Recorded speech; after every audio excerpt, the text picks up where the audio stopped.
Hello there everybody, welcome back to my channel. How are you doing today, beautiful? My name is Joesephyr and we're going to be taking a look at just one banner in today's Should You Pull video for Dissidia Final Fantasy Opera Omnia.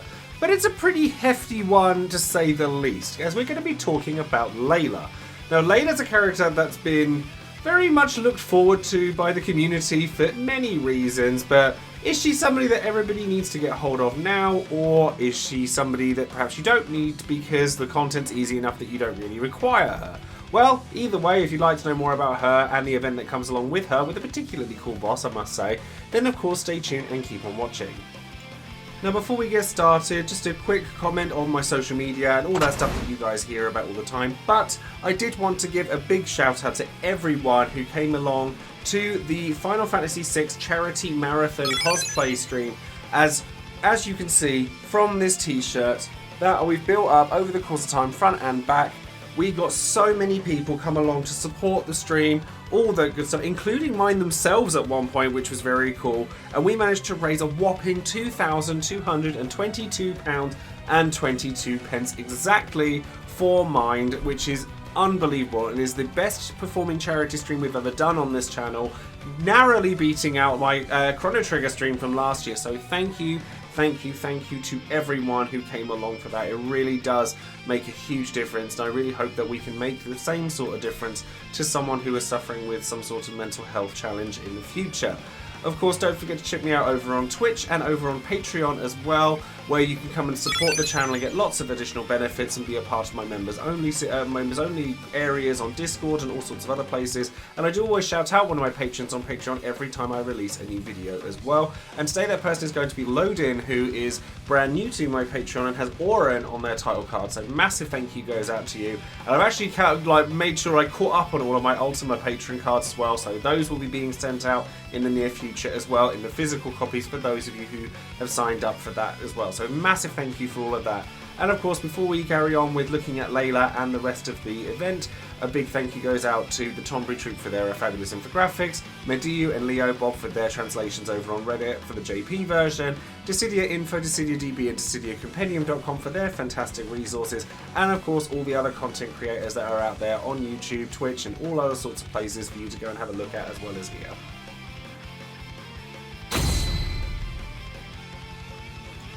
So first things first, of course, let's take a look at the banner itself and what we can expect from it. Now, the banner in JP contains Leila, obviously all of her kit. It's going to contain, well, in JP it contained Vanille, but we already have Vanille with her C90, so who this ends up being is anybody's guess at this point.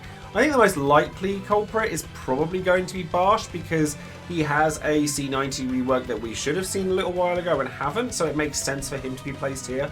But who knows, it could be something completely different. And then we obviously get the chance to get hold of Gilgamesh's BT again, and with any luck this will be where I get it, because I would very much like it. And then we get Kryl and her EX as well. So let's take a look at Leila and what exactly she does. Now, you do have to excuse me, you may have already heard, but I do actually have COVID at the moment, so I'm trying my hardest to not let that impact my work or anything. But if I sound a bit off, then at least you'll know why. So, looking at Leila, Thunder 16 is a multi-brave HP attacking move that gives her a pretty generic party buff for attack and max bravery, and gives her some pretty paltry brave and HP attack pluses. Nothing special there. Provocator's Edge is, again, a multi-HP dumping attack, 2 HP dumps across the board, that gives her her special effect, which maxes out her evasion, increases her attack and max bravery, makes it so that party HP damage is reduced, which is fabulous, obviously, for any kind of evade tank.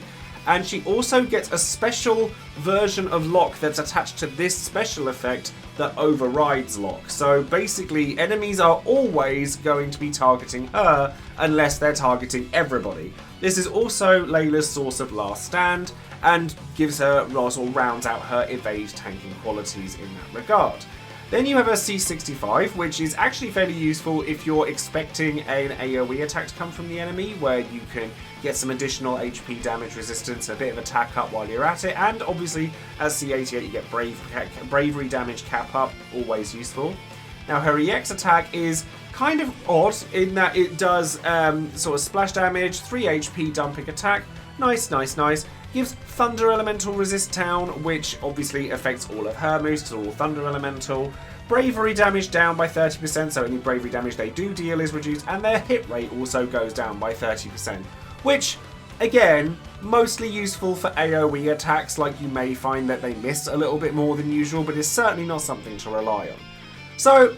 So far, we've not really seen anything that makes you go, ah, this is why Leila's so sought after. It's because it's part of her LD. Her LD is 4 lightning-based HP dumps in an attack, AoE, split damage, all that good stuff. And then you get 12 turns of Storm Surge from this. Now, Storm Surge increases bravery damage for the party, HP damage for the party, gives HP regen to the party, also fabulous for any evade tank or tank in general, and gives bravery and HP++. You're probably not going to use these. And also you get brave refund after damage dealt as well. And then when she does evade an attack, you get another move called Counterattack Order. This move is weird and extremely powerful because it's not actually a counterattack at all. What it is a party heal, party battery that gives all of your party a free turn after the enemy has acted. So not only are you not getting hit, you're getting 3 turns worth of damage that serve as your counterattack from your entire party. Now there are so many applications for this in the Lufenia Plus era. Come Shinryu era, this isn't quite as useful because it's all about dealing as much damage as you can within the uptime of FRs, but that's something to look at much later down the line. Just something you need to bear in mind is that Leila, while completely ridiculous in the Lufenia Plus era, isn't quite as busted when we get to Shinryu. She's still usable, but she's not quite as backbreakingly powerful as she is here. But for the next X months, until we get to that point, she's backbreaking. Like, I personally think like using Machina with her is disgusting because the biggest problem with his HP plus Furious Blades is that he delays himself after he does it, but if you're using Leila, then he doesn't care. You know, you have the ability to delay enemies using attacks like Quisters while you're counter-attacking them so they don't get a turn again for ages.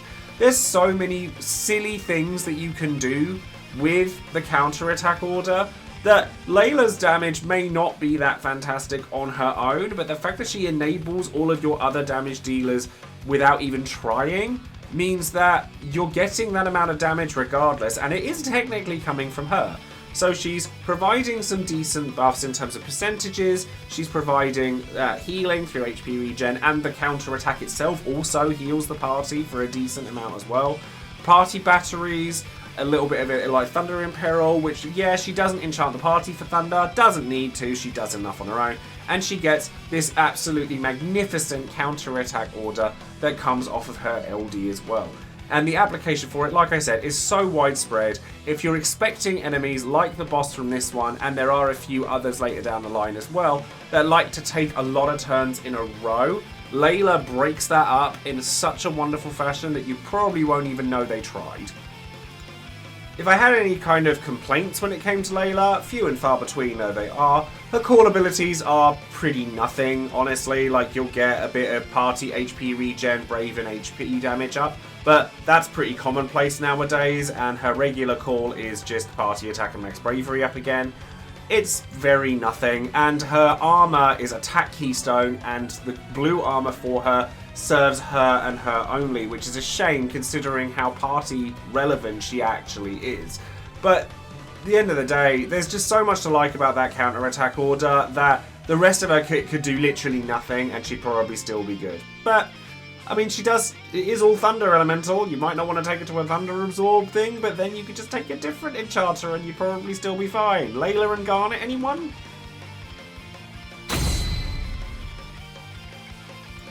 So now let's talk about the Lufenia Plus that comes with Leila, and it's going to be the second part of the story chapter that we've already started. Now, this era might be considered really easy for a lot of players, and there's a reason for that. But one of the things I do really like about it is the kind of enemies that we're starting to see come out of it. So not long ago we got Jagran come around with his sort of vehicle form, I guess you'd call it. But In this particular chapter, we get to fight the demon form of the Emperor, and this starts to continue as we go on, and we see stuff like Save for Sephiroth, Braskus Fire Leon, actual iconic bosses, and this is something I find very exciting.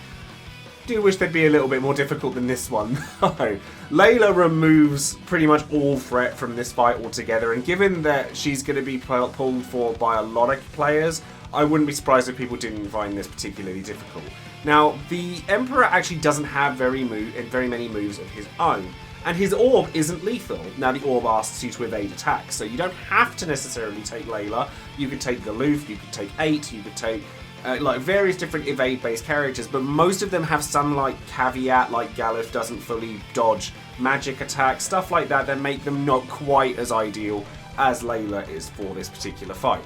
But the orb attack itself is not lethal, as I said, but it does remove all of his debuffs, including any framed ones that aren't gold, and it delays you very heavily as a party. So if you can avoid it, I probably would. It's not a very nice move to go off, but he doesn't have very many moves outside of that, except for, it's certainly not in terms of HP attacks. He just has Starfall, which is his recast attack, which is AoE Brave HP and delays all enemies, or delays all allies by turn, and his regular HP attack.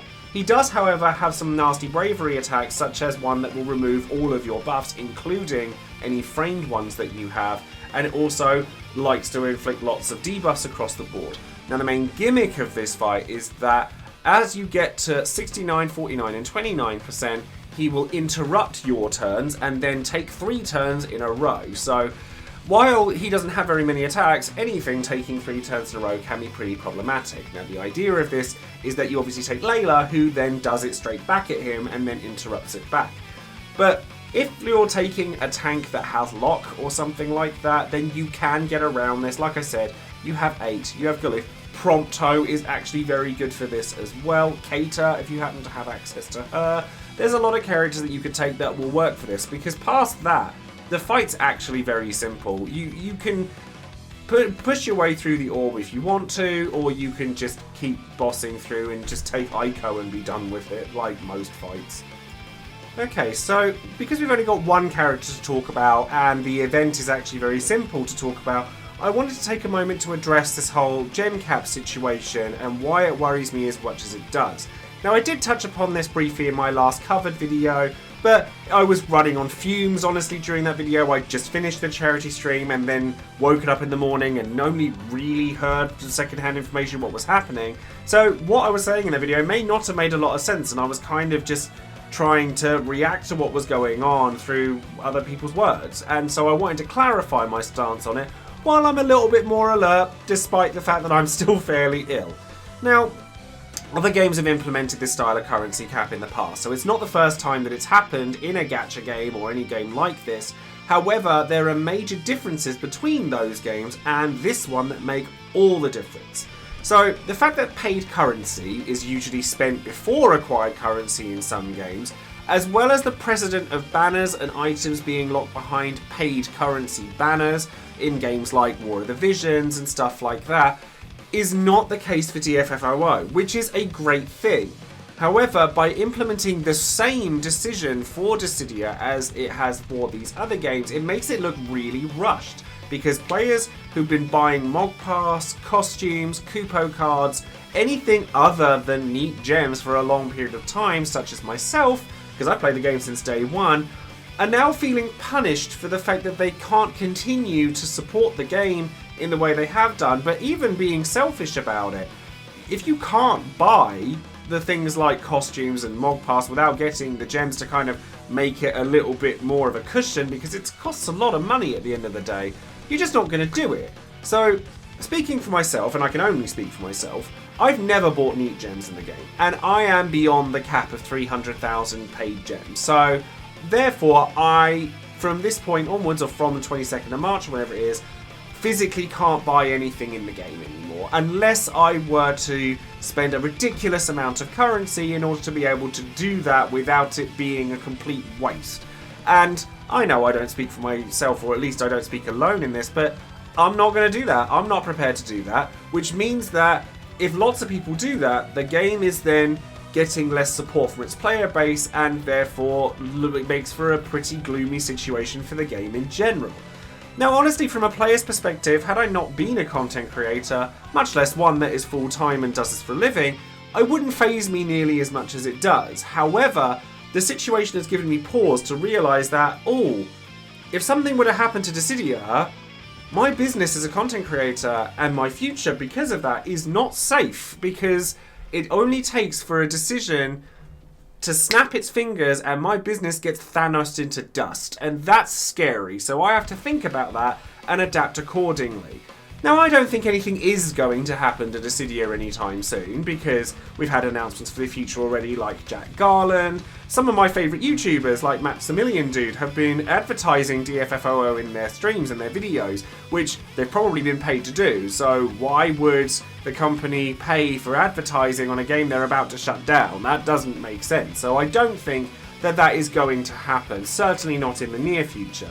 But seeing such backlash from the community, and rightfully so as well, does make me wonder what I can do to keep myself safe going forwards, and it's reasons like this that make me say things like, I want to branch out from just doing Dissidia. I want to have more evergreen content rather than my video gets viewed for a week and then it never gets looked at again. I want something more evergreen to really carry the channel into a long-term thing, because while I've been doing it for a few years now, I didn't start with Dissidia, and therefore I want to be able to spread into something else that feels safer as well.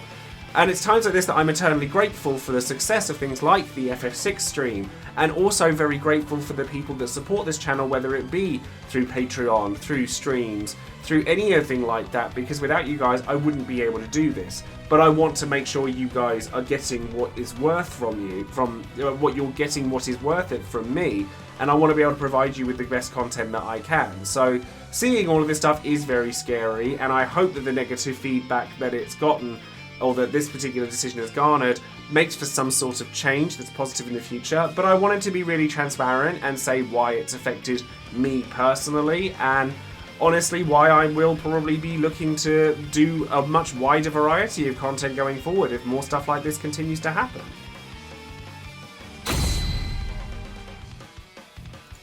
Okay, so now we're back onto happier topics, and let's go on to Would You Pull, the section of the video where you, the viewer, get your chance to let your voice be heard and tell everyone whether you would or wouldn't pull any given banner and why that might be the case.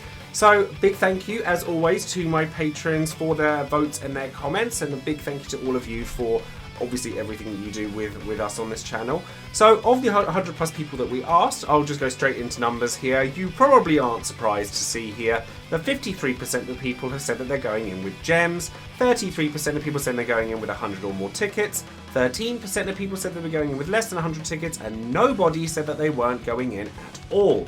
Now, I'm probably just going to go in with gems, and that is in no part because I still really want Gilgamesh BT, and I don't really want to go pulling for Yuri to get it.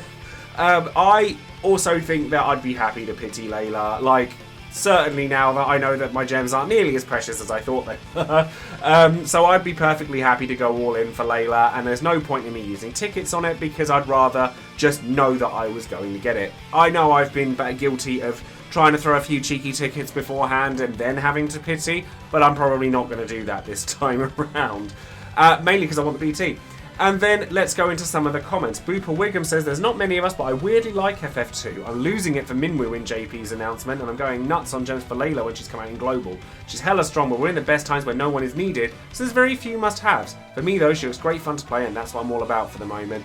This is the thing, like, I think you'd be surprised by FF2. A lot of people aren't that into FF2, but a lot of people really love the characters, and I am definitely one of those people.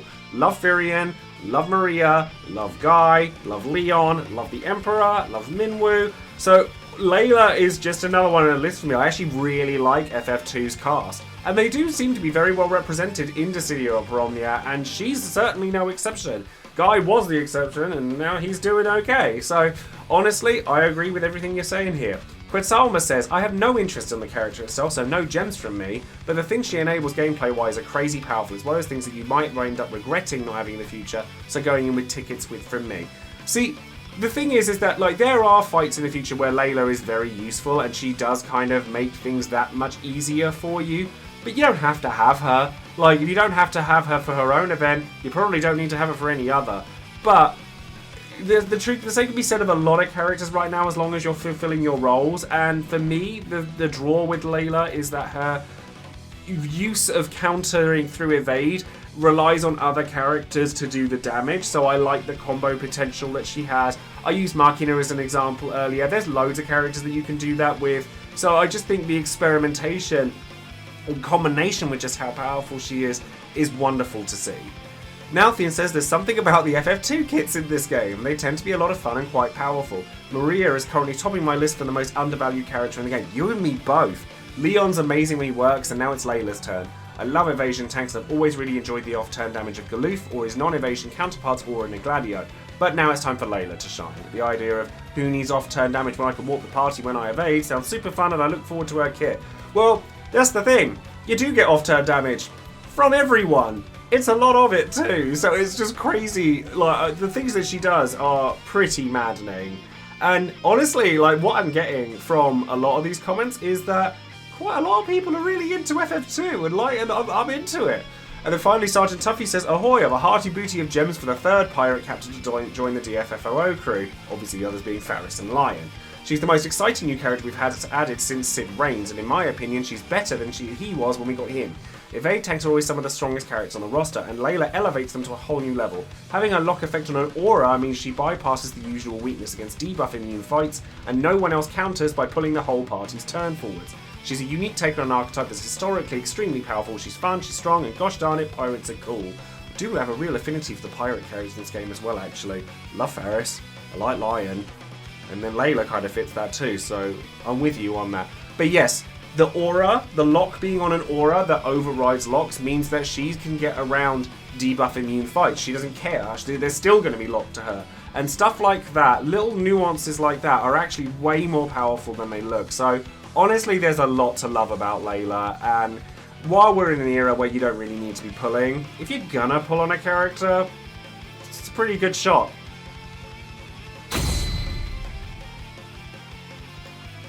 So now we have the big question. Should you be pulling on Leila's banner? Now, do forgive me, because I've been having to take so many takes of this video where I've not coughed and spluttered my way through it, so do forgive me. But Leila is an exceptionally powerful evade tank in two very important ways. It's really difficult for the enemy not to be locked onto her, because instead of it being a debuff, it's an aura on a special effect. So it's not something that can be dispelled, it's not something that can be cleansed, they're just going to be locked onto her. And there are a number of crazy things you can do with that evade counter that she has from her LD is crazy. The shenanigans, the tomfoolery, and the riggery that can come with this damn attack is insane. Like I said, just throw your biggest damage dealer in there. Christ, stick Noctis in there. Throw a warp step in there so you actually get more turns out of it, because why not? There's so many things you can do with it. It's like this, the potential is unreal. The fact that she's giving you some buffs and some like damage, like auras and healing, and she has last stand on herself in the odd occasion she might get here. HP damage reduction for the party to help with AoE attacks. She's a full package. She's really good. However, the things that you will need to bear in mind with Leila, she's probably going to make your content take a lot longer because she doesn't actually do all that much damage herself. So, and obviously it's not going to be a case of like delay the enemy into oblivion and then you get to take loads of turns from it. So you might find that she makes your content last a little longer. Whether that's a good thing for you or not is up to you. She is very locked into the Thunder element, so that might be something to bear in mind. And while she is very clearly exemplary in the entirety of the Lufenia Plus era from now until FR and Shinryu is a bit of a different story. Because the way that format works, you are looking to build as much damage and pack it all into a short space of time as physically possible. You're not really doing that with Leila, so you might not find you use her as much then, but at the end of the day, that's still a long way away, and Leila can be used in pretty much everything from now until then. So, if you're not pulling for Leila in this era, who are you pulling for? So that's going to be all for today's video. Thank you very much for joining me, and I hope that you've gotten something out of this particular video, whether it's given you reason to want to pull for Leila if you didn't know beforehand, or you just got affirmation that you knew Leila was ridiculous and you wanted her anyway. Don't forget to sound off in the comments below and let me know what your thoughts are, both on the gem cap situation and Leila, of course. And let me know in the comments below if there's anything else that you would like to see from me going forwards. Don't forget to like the video, subscribe to the channel, and click that bell for notification of any future videos I might be making. And that's going to be it from me. So I am going to go and rest my voice now because my throat is burning. And I will see you guys very, very soon. Next week we have Theodore's batch to start looking at. So exciting stuff all around there because Tidus is on that batch and everybody loves Tidus. So thank you very much and I will see you next time. Take care everyone. Bye now.